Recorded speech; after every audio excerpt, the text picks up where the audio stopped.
We know that every day our team members fulfill our brand promise by caringly being at the side and on the side of our customers, team members, and community. We want to care for you in the same way by making time for education, reflection, and renewal. We hope you enjoy this installment of our Employee Wellness Series. And remember, let's be careful out there.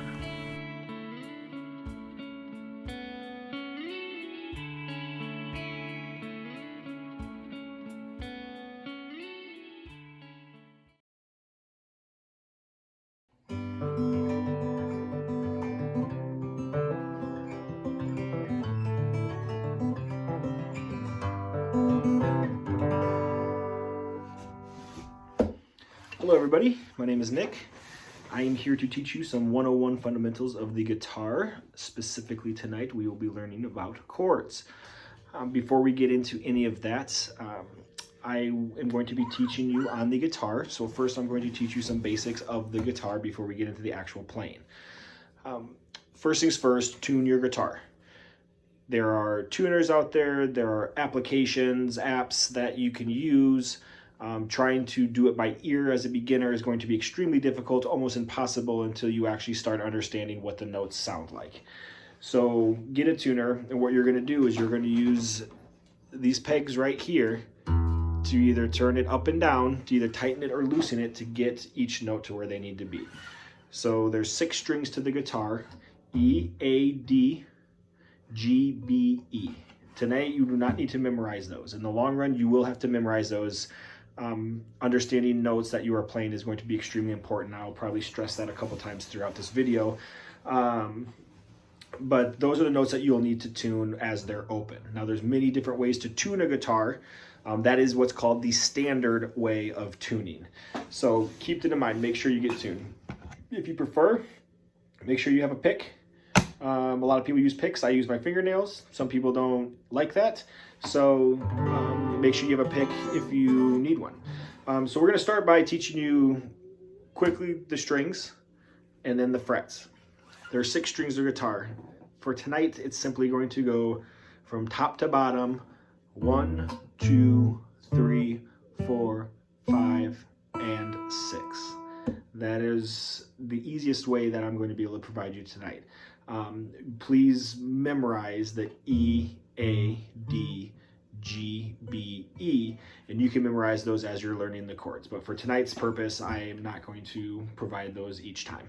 So the next thing is the frets. These are also extremely important because these are where you place your fingers. Each one of these spaces between these little metal rods is a fret. So fret 1, 2, 3, 4, 5. Those are the first 5 frets. It goes all the way up here. This one's got around 20 or so. We're only going to use the first 3 frets for what my purpose is tonight, which is to teach you 3 basic chords that are played in thousands and thousands of songs. Hundreds of songs are written using only these 3 chords.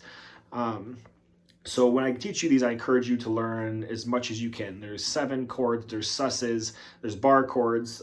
Tonight we're not going to get into any of that. I'm going to teach you, 3 basic chords using the standard way to do it. The first one we're going to do is a G.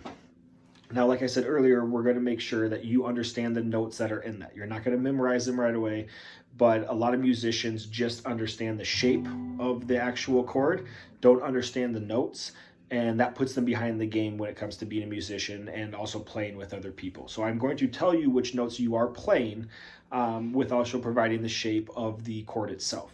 So the first one is a G chord, which consists of G, B, and D. So the first one, on the top string, you're going to go on the 3rd fret using your ring finger. 3rd fret, 1, 2, 3 on the top string. That is a G. While you're holding that, you go 1 string down, so the 2nd string down. On the 2nd fret, 1, 2, and you're going to put your middle finger. That's a B. So right now you have a G and a B note. Finally, you're going to use your pinky, and on the bottom string, which is an E string, you're going to put your pinky on the 3rd fret, making it a D note. G, B, and D. That makes your G chord.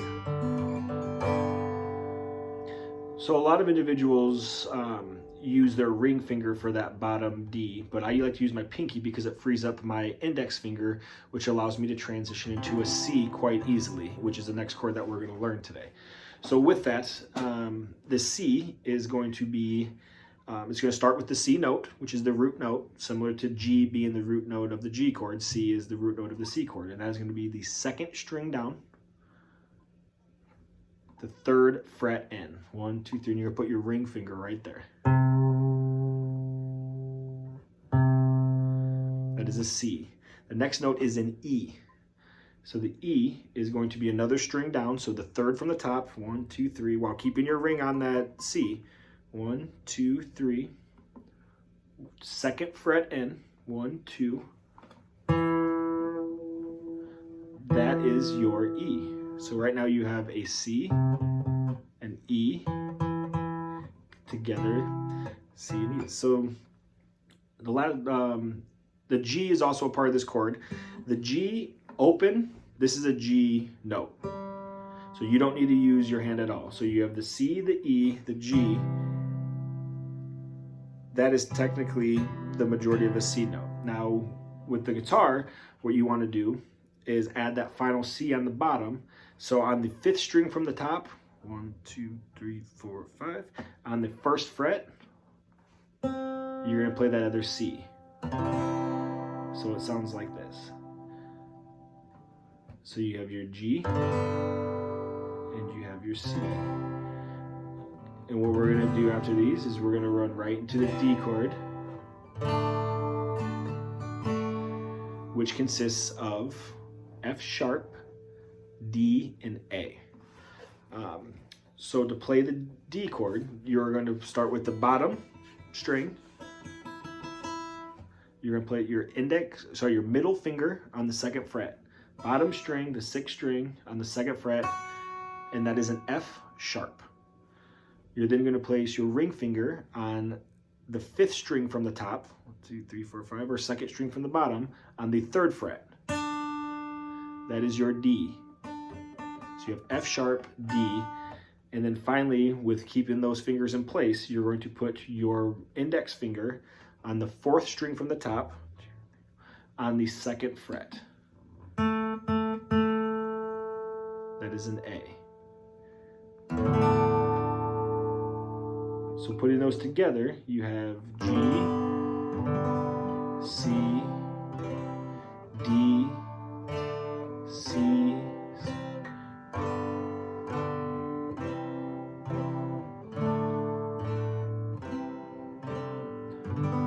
so what's very important to remember is that this is muscle memory. Your brain is going to struggle immensely teaching you to put the fingers in the right spots. You're going to continuously want to put your finger in a different spot, not because you're bad at guitar, because it takes time to learn this. It takes months to learn how to play even these 3 chords sometimes. It's frustrating, it's taxing, but if you practice and stick to it, you will get to a point where you do not need to think when you are playing the chords. They just kind of naturally come to you. But that's going to come with a lot of practice. So keep playing. With these 3 chords, there's thousands and thousands, like I said, of songs. Some very famous songs. Bob Dylan uses these chords a lot. A lot of folk use these chords. Knocking on Heaven's Door was written with these 3 chords. Green Day has a song called Good Riddance. Johnny Cash uses these chords a lot. So a lot of the older musicians use these chords a lot in a lot of their folk and rock songs. A lot of rock and roll musicians will use similar chords and then spice it up later with guitar solos and drums and that kind of stuff. But a lot of times when individuals are just writing the song simply, they use these chords a lot. You can then get into the E's, the F's, and then later on you can learn the bar chords, G, A. We're not going to get into that tonight. But there's all sorts of ways to play the guitar, these chords. So with that, the biggest tips I can give you is understanding which notes are in each chord you're playing and try your best to memorize those.